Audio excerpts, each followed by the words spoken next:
Hi, everybody. This is Marilyn. Do we have any audio for this? Yes, we do. Thanks. Okay, everybody. This is Marilyn, and it is time for the noontime edition of My View from My World in Apex Land. This is Monday, the 22nd of February. It's noon. So I'll just take a couple of minutes and kind of go over a few things. This morning, we had, it looks like the London session just kind of gobbled up all the juice in the market. They are in they're in one of these dithering modes, and the British pound was hit hard this morning because they're trying to decide if they're going to remain in the Eurozone. And who knows, whatever they decide, but it caused the US dollar to just go screaming upwards, and the euro fell. So for those of you who are Forex pairs traders, you probably had a real nice overnight trade if you had one on. The US markets responded by going up overnight, but they sure have been difficult to trade this morning. At least I found them so. Lots of choppy kind of stuff. The gold had some nice trades earlier this morning, and the dollar certainly did. But everything else, we'll have to see. There was also a lot of news over the weekend about the OPEC folks trying to get crude oil kind of stabilized around the $50 level. We'll see how successful they are with that, but at least they've decided to address it. The U.S. rig count has been steadily going down since well into December, the first part of December even. I don't pay too much attention to the little onesies and the twosies when the rig count starts moving, but this has come every week. It's, 17, 18, 20, 22. And you add that to the Canadian rigs are also, a few of them are coming offline. Anyway, those kinds of things cause a lot of volatility, but it sure got gobbled up this morning, early. So for those of us who start at some civilized hour, like around 7 or so Eastern time in the U.S., we haven't been offered a whole lot of wonderful stuff. Brent crude went up overnight, and it has been in a real tight, bunchy chop. Let me post the crude oil trades off of my the My World chart. I guess that's what we call this. I'll put those in here, so if you want to click on that, it was sure not very much. But I primarily use this chart right here to trade crude oil. And, the really good thing started here about 3 o'clock in the morning. This was a wonderful move. And after that, by the time the rest of us kind of got to it, we really weren't offered very much. When I mentioned to you about avoiding the choppy, little bunchy apexes, this is a classic right in here on this chart. This is a nightmare to try and trade. So just stand back and go to a different market, or just wait. Wait for a better bus. But this is a sign here of a bus driver that's just completely out of control with God knows what he's doing. I mean, he may have a hangover. What do we know? The iZone, this iZone sharpshooter chart, I think I've got this pretty much in keeping with rules, I have added on this high of the day. I like to know where that high of the day is relative to where any market is trading the high and the low of the day. So that's what these dashed uh, lines are. But this shows you clearly this chop in here for these are, if nothing else, they'll form after 5 minutes, but this is just chop, chop, chop, chop. And a really good warning system. It's one thing to know when to trade, but it's even better to know when not to.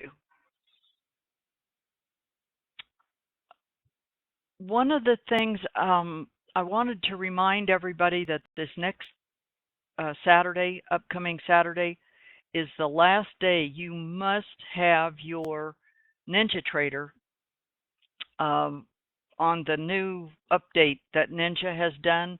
They keep putting the signs up, but if you're like a lot of people, the first, 3 or 4 times you get those, you just click that button that says do not show again because you're sure you'll remember it and then promptly forget it. But be sure, if you have not done that upgrade, it's on their website. All you have to do is go to NinjaTrader website and take care of that. Certainly, this next Saturday is going to be the last day. I have no idea why, but I suspect it's some kind of internal stuff within Ninja's innards. And I would not be trying to trade next Monday unless I had done that. So please make sure you do that. News tomorrow morning. We don't have any economic numbers coming out at 8:30 like we do many days. But at 9 o'clock tomorrow there is one of them, and at 10 o'clock, I just love this one, the CB consumer confidence. That's why we need numbers to tell us what that is beyond me. However, that's why this is my view. Then on Wednesday, we have 9:45, we've got numbers. 10 o'clock, 10:30 on Wednesday will be the crude oil inventory.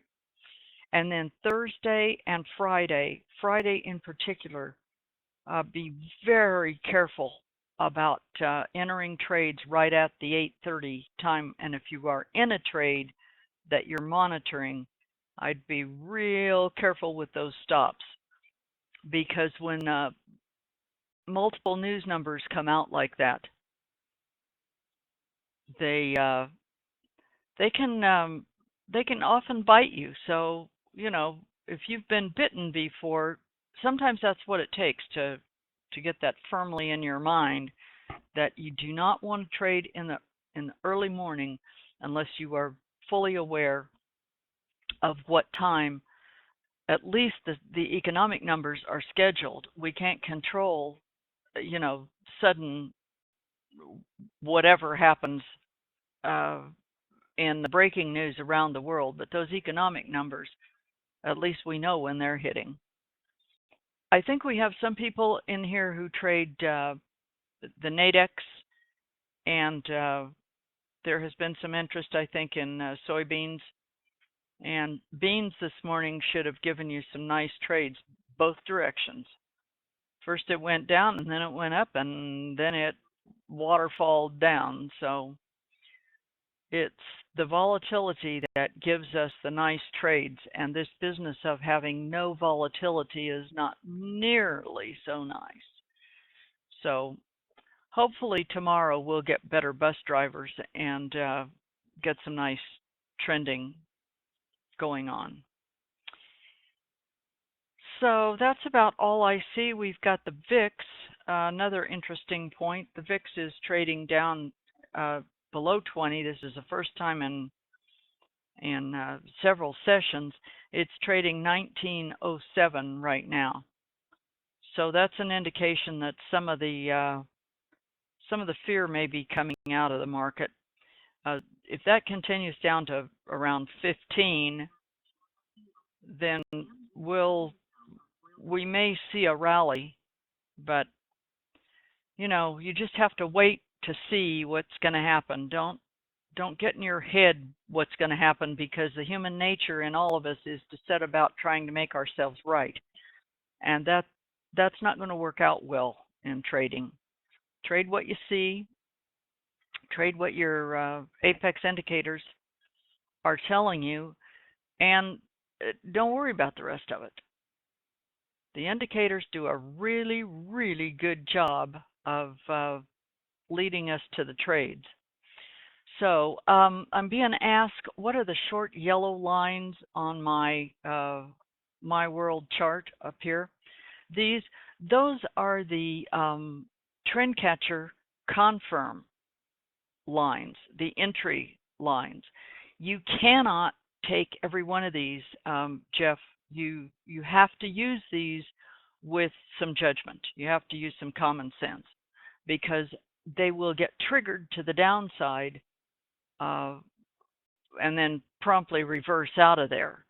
So what I'd use those for is when I see a trade. Let's go back over here and I'll show you. This was an excellent thing. We had the apex E right here. Now this was a down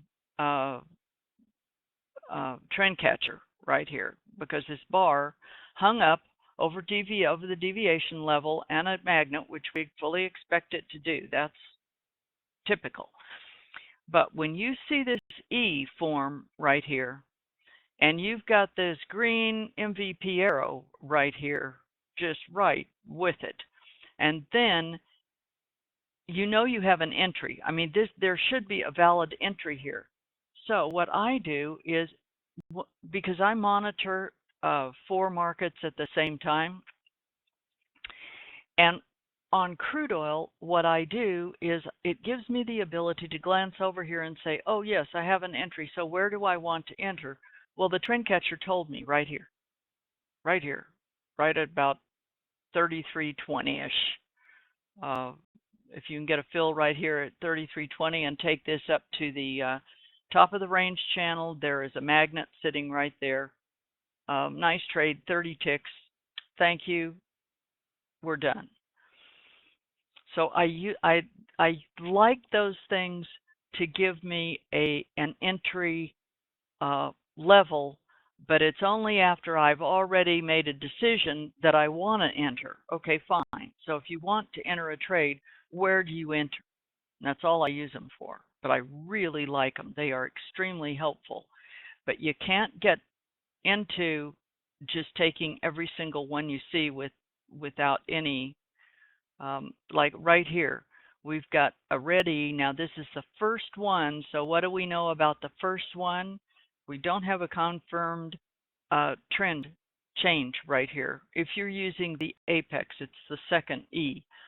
But still, you can get, the reason I wouldn't take this is not only time of day. I don't like taking trades at lunchtime time. And where's it going to go? I have absolutely no idea. Here's the bottom of the range channel. Here's this EMA. I don't see at this time of day. I mean, that's, to me, I don't think so. I'm just going to wait for a better bus ride. That's all. So I hope that answered. Anyway, if you do have questions, don't hesitate to type them in. We've got a lot of people in here, and there's gets to be some chit chat, and then it's real easy for questions to just, by the nature of the room, we can't, we just flat don't see your question, that's all. And there's nobody assigned to watch this, for every single question. So don't hesitate. If you don't get an answer, just ask again. It's not a problem. Somebody just didn't see your question. Okay. So, oh yes, and we have the brains behind Apex in New York. Wow. I hope they have a lot of fun while they're there. Anyway, This has been my view from my world in Apex Land, brought to you by Apex Investing. I'll see you tomorrow. Thanks.